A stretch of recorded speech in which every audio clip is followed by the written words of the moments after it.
اتنی کڑی شرط لگا دی. اسی پہ میں کہتا ہوں نا کہ دودھ پینے والے مجنون ہی چاہیے اللہ کو. غلامی رسول میں موت بھی قبول ہے, حرمت رسول پر جان بھی قربان ہے. لیکن اللہ تعالیٰ کیا کہہ رہا ہے کہ صرف یہ نعرہ بازی نہیں چلے گی.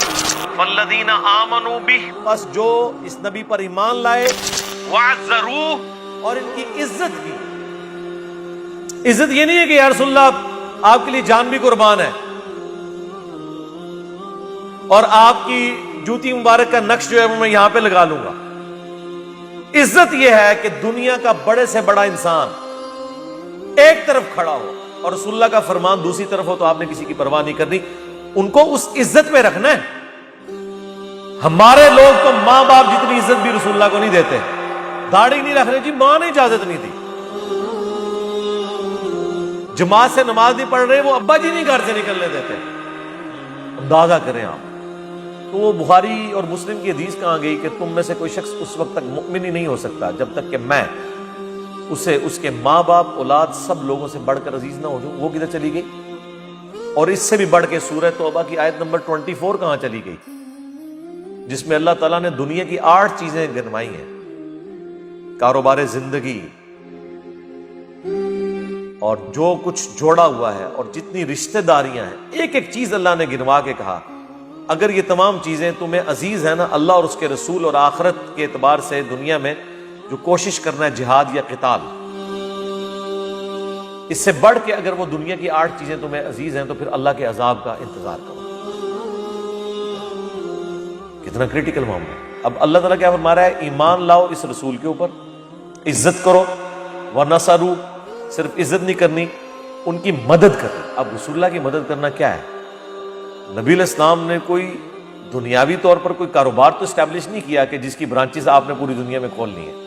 نہیں, آپ تو اللہ کی طرف سے منجی اور ہادی بنا کر بھیجے گئے انسانیت کے لیے, اور اس امت کو وہ کام بھی ٹرانسفر کر دیا اللہ تعالیٰ نے ختم نبوت کی برکت سے.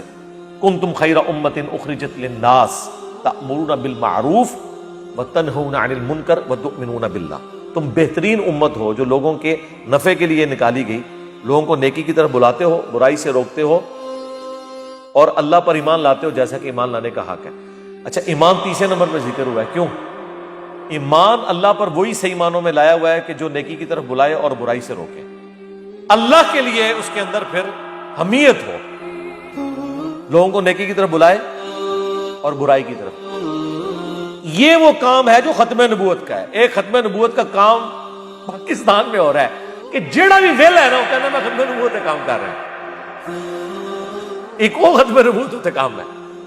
آپ دیکھ لیں جتنے بھی لوگ ہیں, اور ناصر مدنی صاحب کی پھینٹی لگائی نا ایک پنڈی کے پیر صاحب نے, اینڈ پہ جب صلح ہوئی تو ان کا ہم مل کے انشاءاللہ ختم نبوت پہ کام کریں گے. یعنی جیڑا بھی ویلا بندہ ہے نا کہنا میں ختم نبوت پہ کام کر رہا ہوں. ختم نبوت پہ کام کیا ہے میں آپ کو بتاتا ہوں. ختم نبوت پہ یہ کام ہے کہ 2-4 پوسٹیں بنا دیں آپ قادیانیوں کے خلاف. یہ ان کے نزدیک ختم نبوت ہے. ہمارے نزدیک ختم نبوت یہ ہے کہ قادیانی جن کی شیطانی اولاد ہے, یعنی چشتی رسول اللہ اور اشعری تھانوی رسول اللہ, ان کا بھی رد کریں اور ان کا بھی رد کریں, اور جو انہوں نے وسوسے دیے ختم نبوت کے خلاف ان کو آپ ایڈریس کریں. یہ ختم نبوت کے اوپر کام ہے.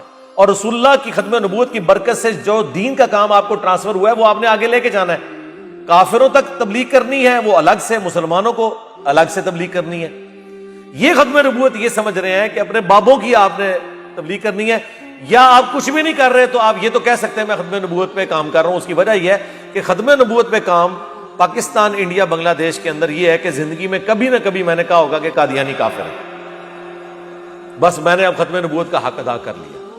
ختم نبوت کا حق اس دن ادا ہوگا جب آپ چشتی رسول اللہ اور اشعری رسول اللہ ان پارٹیوں کو بھی سمجھائیں گے کہ ختم نبوت ایک فرقے کا, ایک گروہ کا, ایک سکول آف تھاٹ کا رد کرنا نہیں ہے, بلکہ ہر اس بندے کا رد ہے جس نے بھی ختم نبوت کے اوپر ڈاکہ مارا. تو یہ تو اب انہوں نے یعنی ختم نبوت کے کام کو مذاق بنا دیا. کوئی کچھ نہ کر رہا ہو ختم نبوت پہ کام کر,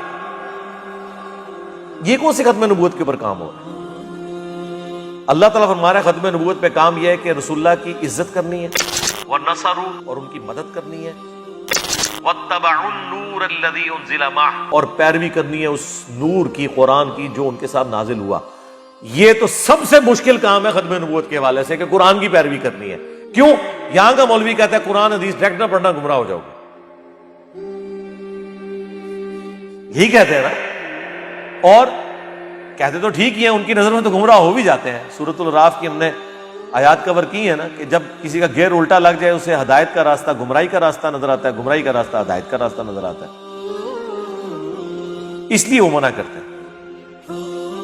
تو قرآن کی پیروی کرتے ہیں۔ اولئک هم المفلحون، ایسے ہی لوگ پھر وہ ہوں گے جو لوگ کامیاب ہونے والے ہیں اللہ کی نظر میں۔